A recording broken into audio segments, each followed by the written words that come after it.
Well, hey there. Welcome to the Inspiration Place. For those who don't know me, I'm Miriam Schulman, and we have so much to cover today. I can't wait to get to know you. So, inside the chat, make sure you introduce yourself. I'm going to be sharing a lot of things today. We're focusing mostly on art journal, but also the lessons that are inside my book, Artpreneur. So let us get started with that. I just want to find a better, here we go, just so that I'm not always the most important thing here. So real quick, for those who might be new to me, my name is Miriam Schulman, and I am author of the book Artpreneur, as well as the host of the Inspiration Place podcast. And I can't wait to get to know you. So if you haven't already, share in the chat who you are, what kind of art that you do, where you live, and what you most want to learn today. We are so excited to get to know you as well. And so just let me know that you're watching here, because I can't see who's tuned in until you make a comment inside the chat. And then my assistant Anna is in the chat helping me monitor it. And so she will be writing back to you as you write in there.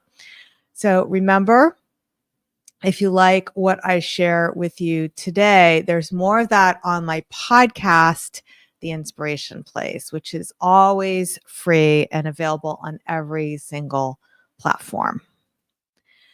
And also inside my book, Artpreneur, we are going to be talking about the book Artpreneur today, because we'll be focusing mostly on just one chapter, which is about selling. But here's a few things you do learn from the book Artpreneur, no matter what you sell. There is an overcoming objections chart. There are sales scripts, which work for both in person and online. There are power words for selling. What your prices say about your offers, and how to overcome your scarcity mindset. But most importantly, I know from talking to so many artists, there are two things that artists really want to know. The first thing is practical advice on how to market and sell your art. So you always get that from me, whether that's from the podcast or inside the book. But the other thing that comes up just as much from artists that I talk to is the feeling that they're not good enough. And that holds so many artists back of all levels. And I'm familiar with that feeling as well. Not so much with my art, my painting, but definitely when I was writing the book, I had that not good enough feeling. So I get how that holds you back. And that is something that is addressed on the podcast and inside the book as well. You can start reading Artpreneur for free, and chapter 1 is Choose to Believe. So if you haven't started reading Artpreneur yet, I invite you to start reading for free. Just go to schulmanart.com/believe, and you can also use the QR code here to get that chapter for free and start reading it. And then you can pop back over to Amazon when you're ready to read the rest of it. Okay, today we're talking about selling happy endings, which is a little bit cheeky of me. I get that we're talking about how to sell in a way that makes everyone feel happy and that you feel authentic and aligned. You don't want to feel like you need a shower after you're done selling. You want to feel really good about selling your art or whatever it is that you have to sell. I know there may be people tuning in today who are not fine artists, who just want to learn how to sell. So that's why I want to share with you this quote. This is inside the book Artpreneur by Maya Angelou. I've learned that people will forget what you said. People forget what you did, but people will never forget how you made them feel, which is why feelings are so important when it comes to sales. So here are some things that artpreneurs need to believe in order to sell their art. As artists, we can use emotion to sell our art. If you're focused only on how your art solves a problem, you are focused on the lowest value your art can provide. So I know that there are a lot of gurus out there who say you have to focus on the problem, but when you are selling something that gives pleasure, most people are not going to be buying it to solve the problem. They're just going to buy it because they like it or because they like the way that the art makes them feel. So don't focus so much on decorating the room or filling a blank wall, because that is not the thing that's going to drive your prices higher. Don't forget, toilet paper fills a need, and toilet paper is not expensive. The types of things that people don't need: luxury goods, luxury cars, fancy handbags, designer products. Those are the things that actually have the highest price tags. And it's because it makes people feel good.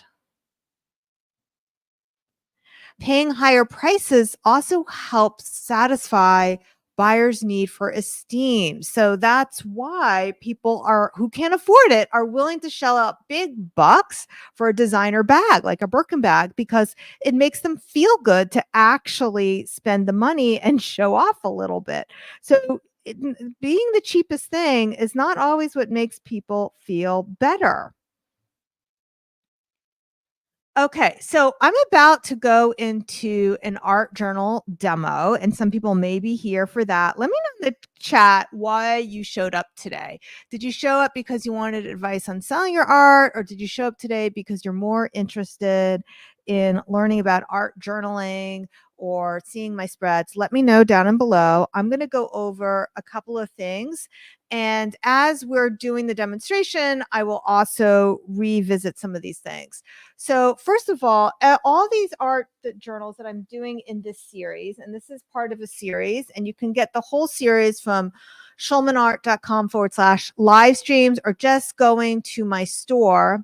I'm doing all of them inside of a visual journal book. If you're watching me on Amazon, we've linked that up for you below in the carousel. If you're not, let me just show you what this is. So this one, it has very thick pages, which is great for the type of art journal spread, especially the one I'm doing today, because it has a lot of tape. And then what I'm doing is this part here, it's not paint. Let me see if I can zoom in so you can see that better. It is actually the paper. So what I do is I cut out the letters and I peel back the washi tape in order to reveal the letters here. So all the supplies I used are linked up in the carousel, and I'm going to get ready to be sharing that. But before I go on, let me just put the supplies back up. So I linked up the visual journal. I linked up the pencils. What I do with the pencil is that's how I create these block letters. I basically draw it in pencil first, and then I draw around it with the black gel pen. And then I use the kneaded eraser to remove any pencil mark. I also linked up for you a whole black and white washi so that you can create something similar to this, but you might have your own stash. And I also linked up one of my favorite washi tapes, which is the Tim Holtz Ideology. Okay, let me get to the video. There are two reasons, and only two reasons, why people will buy anything. Either their product or service solves a problem, or it gives them pleasure. For example, aspirin cures a headache, while wine provides pleasure. With the arts, from music to painting and poetry, the general rule is that the consumption of the arts bring pleasure. That doesn't mean that the subject matter has to be rainbows and daisies. After all, people take pleasure in horror films, dark humor, goth art, and emo music. But ultimately, your art is a product that makes people feel good, and you want to emphasize that happy ending.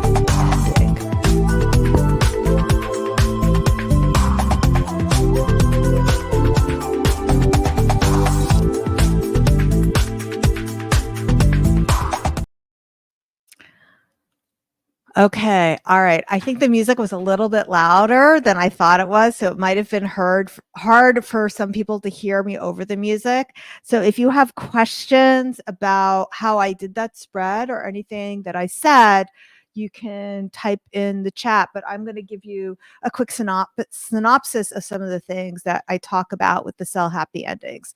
So it was very similar to what I said earlier, is that sometimes you can have something that solves a problem or something that gives pleasure. So, for example, aspirin will solve the problem of a headache, whereas wine could get rid of a headache, but it also gives pleasure. And wine will command a much higher price than aspirin, which only solves a problem. Now, in terms of this, what I did was I covered the entire page with the washi. Well, first, what I did was I put the block letters down first, and then I covered the page with the washi tape and made sure that I could see these black lines through it. And then I used an X-Acto knife to cut away anything that wasn't the letter, and I peeled it off. So that's what gave this effect. And it's really cool when you see it in person because this is the paper and then the washi is the background. I also did the reverse version of that, which I think I already did that demo on a previous week, or maybe it's one that's coming up. Anna can share in there in the chat. See if I can find that one. Here we go.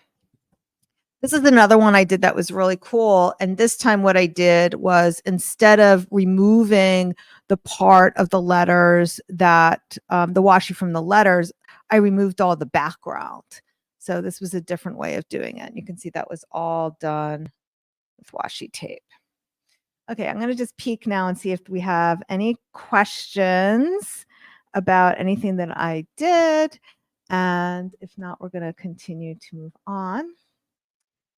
Okay. All right. So that was the Cell Happy Endings.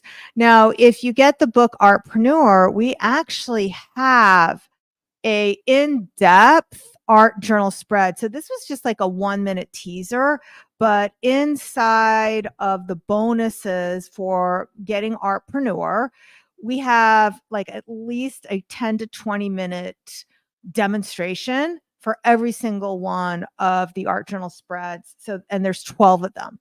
There's one for every single chapter, and it's using paint and washi tape and this visual journal that we've already shared with you. All right. Now, we also have more bonuses that are included on how to help you sell more art. So here's what you have to do in order to get your hands on the bonuses. First is purchase the book in any format. It doesn't matter. We don't care if it's Kindle or the audiobook or the paperback. So if you're watching this on the Amazon Live, it's linked right below. Otherwise, if you're watching this someplace else, like on YouTube, you can go get it on Amazon or wherever else you want to get the book. What we need you to do is send your book receipt, though, to us. So if you send us your book receipt, Miriam at theinspirationplace.net, then we will make sure that you get the bonuses. Now, we have some additional bonuses for just for leaving an honest review. So again, if you've already bought Artpreneur, leave an honest review and send a screenshot of that to Miriam at theinspirationplace.net. We'll give you the bonuses as well as another gift of 52 additional art journal prompts just for leaving a honest review of the book Artpreneur. I'm going to leave this slide up here just for a little bit longer. And okay, so yeah, the one with the other, this art journal spread is going to be coming up in the future. And if you have any other questions or comments, just let me know below. You can just ask it in the chat. I'll leave this up for just a moment more, just so that you have where to send that receipt to. Okay, and any other questions or takeaways? All right, now if you want to be sure you're here live for all my upcoming demonstrations. Make sure you hit the follow to get notifications for the next live. We showed you what that looks like. You can just click the follow button. You can also watch all our past live streams. So if you want to catch up, you can go to schulmanart.com/live streams. That link takes you back to Amazon so that you can watch all of the live streams we've already done. All right, everyone. Well, thank you so much for being with me here today. It was my pleasure to inspire you and light you up. And I'll see you on the Inspiration Plays podcast. All right, everybody. Bye for now.